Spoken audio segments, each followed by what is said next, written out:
Okay, so um, this morning it's 10:51 a.m. Eastern Standard Time. Uh, I'm going to read two chapters, and excuse me, but coffee. And the first is called Common Ground. So here goes. Common Ground. I am only 5 weeks old when I am adopted by Sanford and Virginia Carmen. My mother is 29, my father 39. From the beginning, my mother says my intensity proves I have emotional problems. So I try not to be intense, but I don't know how to do this. It's like trying to will myself a different hair color or skin color. In other words, it is impossible, but I try anyway. I find refuge in several places: the woods, time with my father, sports, music, chess, books, playing stickball and football with my friends. When I am in the neighborhood of 5, 6, and 7 years old, I meet my friend Billy Scott from down the street. We go to our favorite clearing in the woods where the sun dapples the ground and makes it warm to the touch. We build villages out of small twigs. We bring our matchbox cars and push them around the narrow dirt roads cleared by our eager young hands. I can be me in the woods. One of my heroes is Geronimo, and another hero is Beethoven. I have their biographies, and I read them over and over and over again. In the woods, I can be Beethoven.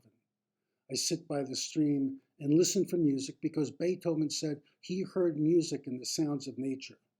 Now, I know I do not hear music like he did, but I also know that the sounds of birds singing and the sounds of water running in the stream are indeed musical delicacies, and I hope they never end.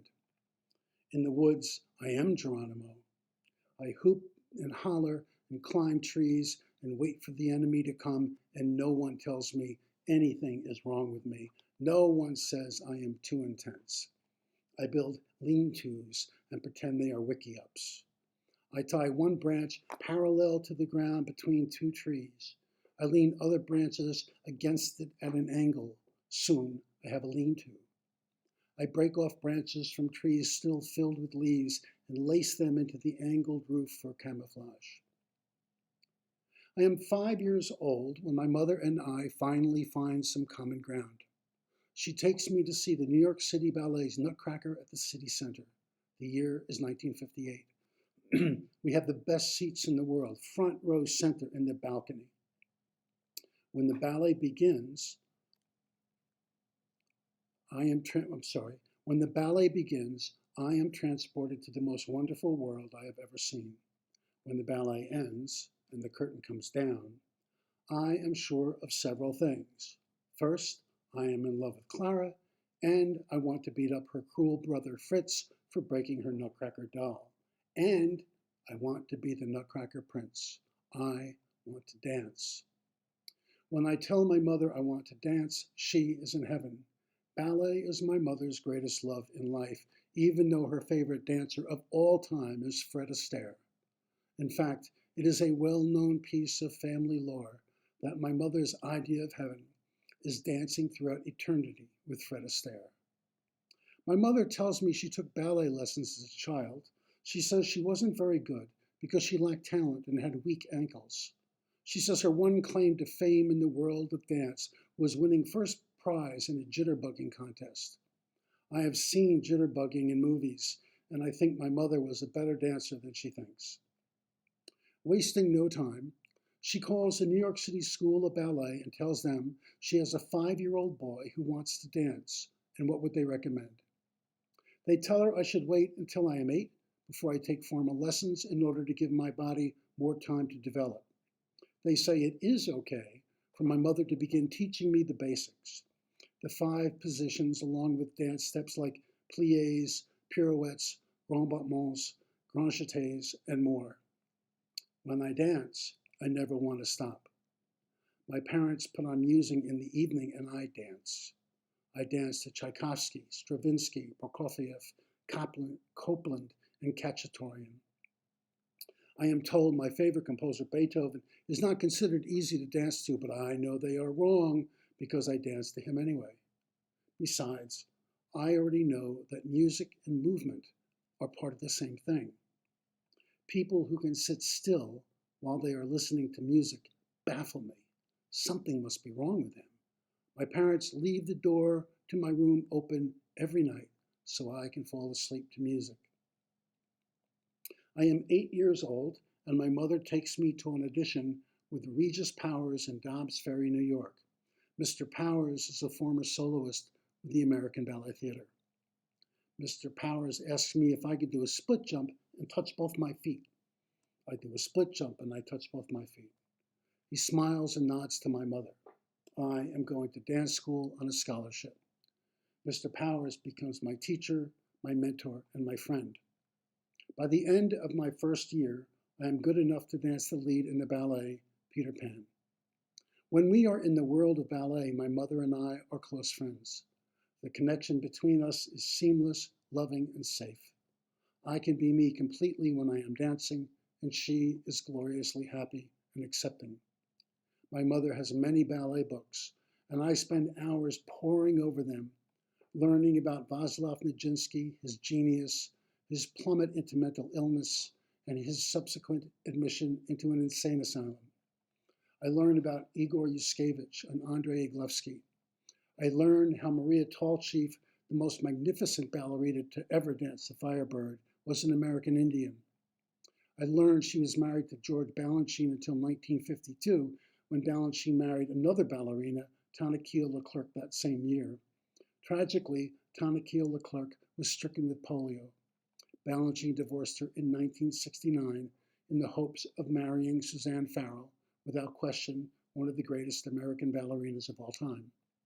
Suzanne Farrell, however, married someone else and in 1970 left the New York City Ballet and Balanchine.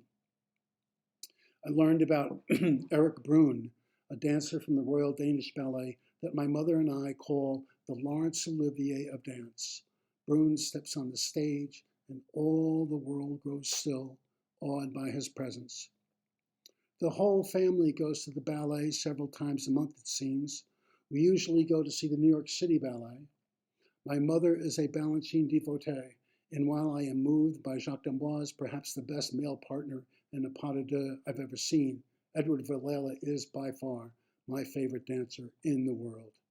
The height of his leaps causes audience to gasp in disbelief. The Ballet Theatre, however, is my favorite ballet company. They have a repertoire filled with ballets that tell stories. Giselle, Swan Lake, Sleeping Beauty, Fancy Free, Romeo and Juliet, along with Pillar of Fire. The New York City Ballet's repertoire, on the other hand, is comprised primarily of ballets choreographed by Balanchine. While many people I know, my mother in particular, proclaim him a genius, most of his work bores the hell out of me. In fact, I was a young boy when my mother and I went to the ballet at New York City Center and saw Balanchine's Agon. My mother was horrified with me when, leaving the theater, I told her I thought the ballet was terrible and the name of the ballet would be perfect if they only put a Y at the end of it. Of all the ballets in the world, I was captivated by Petrushka more than any other. Danced to music by Igor Stravinsky and choreographed by Michael Fokine, Petrushka premiered on June 13, 1911 at the Théâtre Douche, I don't know how to pronounce it, in Paris. Petrushka is the story of three puppets. Petrushka, a sad-faced clown, along with the ballerina and the Black Moor. The story takes place at a Shrovetide festival in St. Petersburg, Russia. An elderly Merlin-like puppeteer plays his flute, and the three puppets, marionettes, perform for a crowd of Russian villagers. To the amazement of the villagers, the three puppets come alive, leave the puppet stage, and begin dancing among them. I am astonished. Just moments earlier, they had been dancing on the puppet stage in herky-jerky angular motions as if strings controlled them. Now they are alive. Another scene makes it clear to all of us that Petrushka is madly in love with the ballerina. The ballerina rejects him for the Black Moor. Later that evening, the Russian villagers hear rumblings behind the curtained puppet stage. All of a sudden, Petrushka bursts from behind the curtain. He is being chased by the Black Moor, who, to the horror of the villagers, slays him with his sword. The puppeteer rushes in as the villagers gather around Petrushka's crumpled body. To the relief of everyone, except I am sure just me, the puppeteer lifts Petrushka's flimsy form over his head and shakes it, reassuring the crowd that Petrushka was only a puppet, and the chase and killing was all part of the show. It is, however, the last scene in the ballet that reaches deep into my little boy heart and soul. It is nighttime, and the villagers have gone home. The curtain is down on the puppet stage. Only the old puppeteer remains. As he begins to leave, a couple of notes and the flicker of light atop the curtain puppet stage draws his attention. There, looking down at him, is the ghost of Petrushka. Petrushka's ghost, visible from the waist up, gazes down at the old puppeteer, his head tilted with heartbreak, and then flops over into stillness. The old, bearded puppeteer flees the stage. Outside the world of dance, my mother, believing something is wrong with me mentally because I am intense, sends me to one psychiatrist after another. Years later, I learned that whenever a psychiatrist began to ask her what she thought her contribution to the conflict between the two of us might be, she would send me to another psychiatrist. If only I would not be so intense, she would say. If only I was anyone but me, I would hear. Next chapter. Sorry for the mistakes here. This chapter is called Angels Are People Too.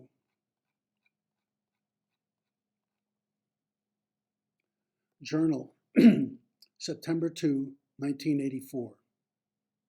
The fear to live and the fear of death walk side by side, I think.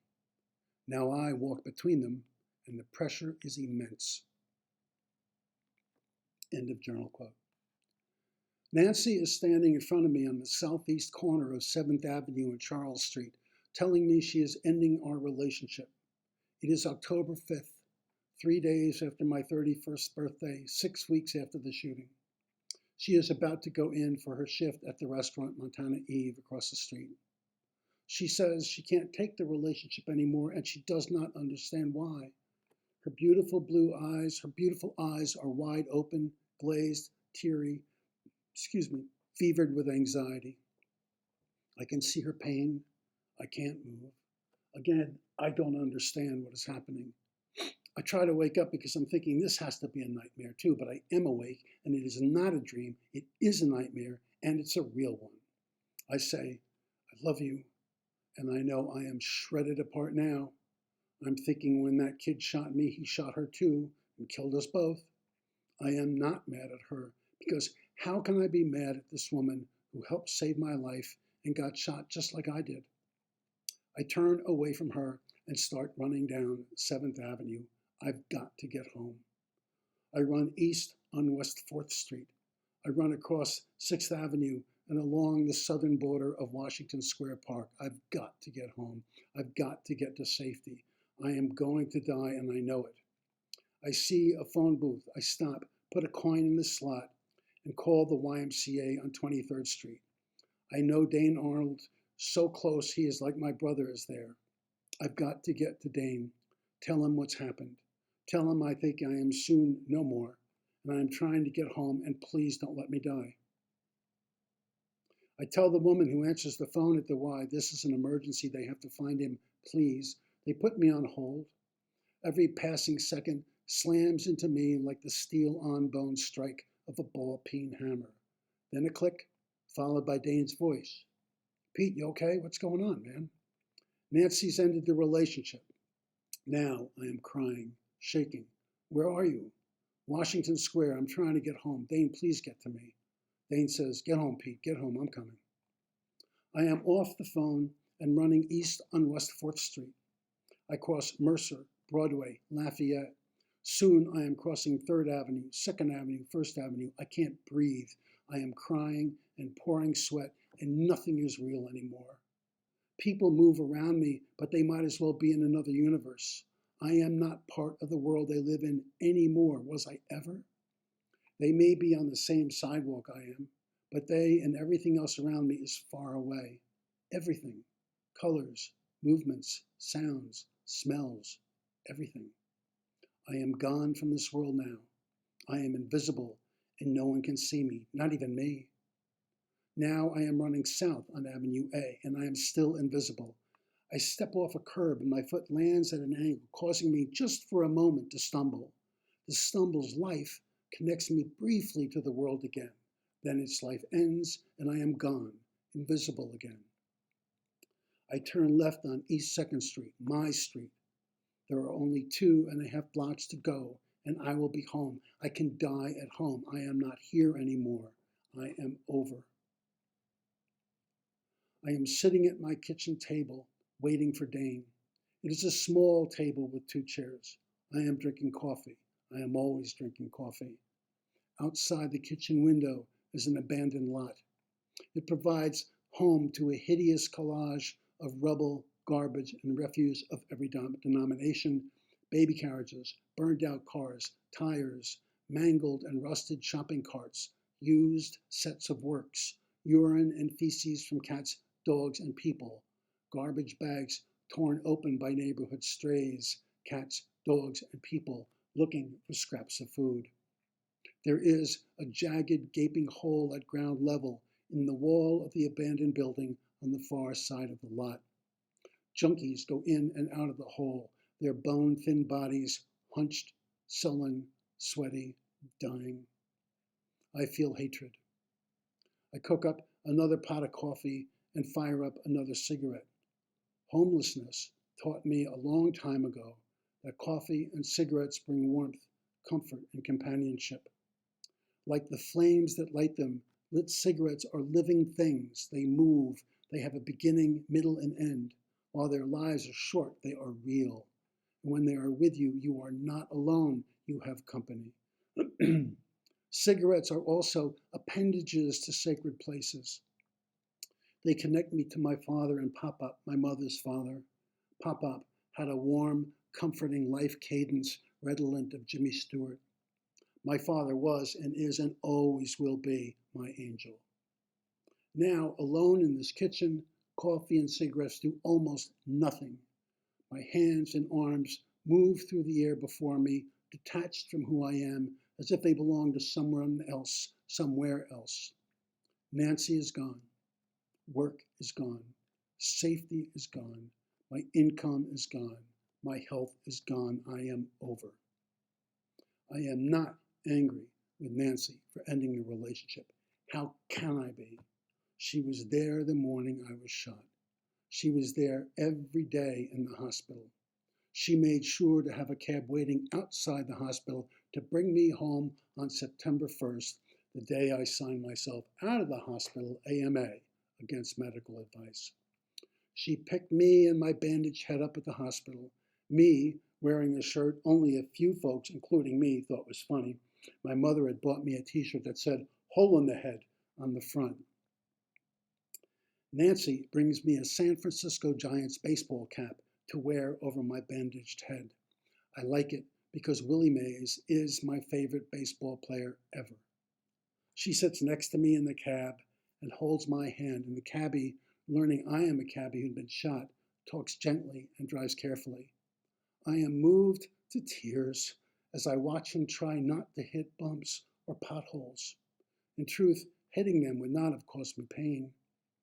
He tries refusing fare and tip when we pull up in front of 286 East 2nd Street, but he is no match for Nancy and a fellow cabbie with a bullet in his brain who tells him to please take the extra dollars and please do something nice for himself, and for God's sakes, be careful out there.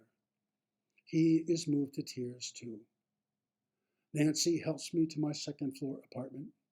There are prescriptions to fill, and, like the thoroughbred knucklehead I am, I insist I am able to walk the 5 blocks to the pharmacy with her. She shakes her head, sighs, and says, "Okay, let's go then." After 1 block, I cannot take another step. It is hard to stand. I sit down on a stoop. My head swims. I can barely move. I have never felt so weak in my life. I bow my head and fear hits. I am horrified by my weakness. It is Saturday, September 1st, 1984, and I am sitting on someone's stoop and I cannot move. Nancy does not say a word. Her hand gently touches my shoulder. I think she knows my weakness was something I had to find out for myself. She helps me back to my feet, slides her arm through mine for support, and walks me back to my apartment. I am weeping inside.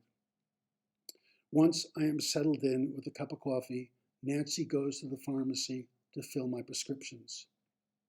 Later that afternoon, she will leave for her shift at Montana Eve. For the first time since those terrible minutes after being shot, I am alone, completely and utterly alone at home. This reality rushes me with bone-chilling ferocity. I am by myself, no nurses or doctors nearby in case something goes wrong. What if something goes wrong? What if I have a seizure? I go into the kitchen and put water and coffee into the coffee pot. It is an old metal percolator. I turn on the flame to heat the water. I turn on the other 3 flames too. I need the comfort of warmth, something to thaw the fear. I pull a chair in front of the stove and sit to watch the percolator. Soon the water, first clear, then with increasing darkness, begins perking up into the glass knob. My fear begins to leave. The rhythm of the perking and the aroma of coffee filling the air brings on a sense of safety. I look out the kitchen window to my right and fully know I am glad to be home. For the first time ever, the abandoned lot collage looks beautiful to me. The following morning, Sunday, I tell Nancy I am going to the ball fields over by the East River Park to play softball. I've been playing softball games down there with the same people every Sunday. Nancy says, "You are crazy." I smile. I know. We arrive at the ball field later that morning.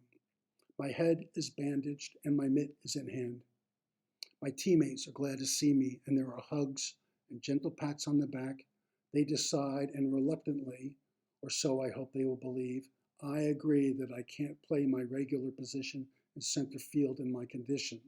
So, for the first time in my life, I will play first base. They keep me batting third, and when I come to bat in the first inning, I smack a single to left field. When I reach first base, I go down on all fours. I will not be playing any more softball today. Holding my hand, Nancy walks me home. You see, I cannot possibly be angry with Nancy for ending the relationship. However, Dane is angry with her. Sitting across the kitchen table from me now, he is furious. 3 fucking days after your birthday, it's not even 6 weeks since that asswipe piece of shit shot you, and she leaves you? I look at him, and while I know his anger towards Nancy is misplaced, his fierce desire to protect me makes me love him even more. At the same time, I feel protective over Nancy. I know she has done me no injustice. Although I do not fully understand the end of our relationship, I do know already that the shooting is the villain. I now know violence destroys lives in more ways than one. Nancy helped me fight for my life simply by being there, by being a living, breathing reminder of how much there was to fight for. To see her come into the emergency room, to see her standing there when I came out of the CAT scan, and to see her yet again before going in for brain surgery was to see an angel, my angel.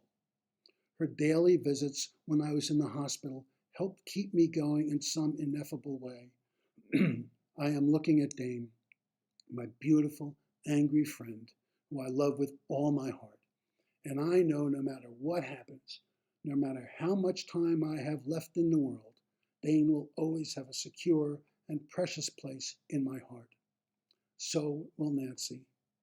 While I may not fully understand why she is gone, I have figured out that sometimes angels are people too. Journal, October 6th, 1984. No more relationship, another war of pain to be dealt with. I am tired of writing about these things. I love the woman and she says she loves me, but for some reason it's so what? The end has been called and there's nothing I can do. I'm alone in the world again. No job, no money, nothing. A true start from scratch. How many times must this happen? I am so weary of life. I want no more of it. Where do I focus? What is left? The desire to call Nancy is enormous. I have tried only to be greeted by an answering machine. I want to give up. I don't care anymore. That's the end of that chapter. Thank you for listening. I really appreciate it.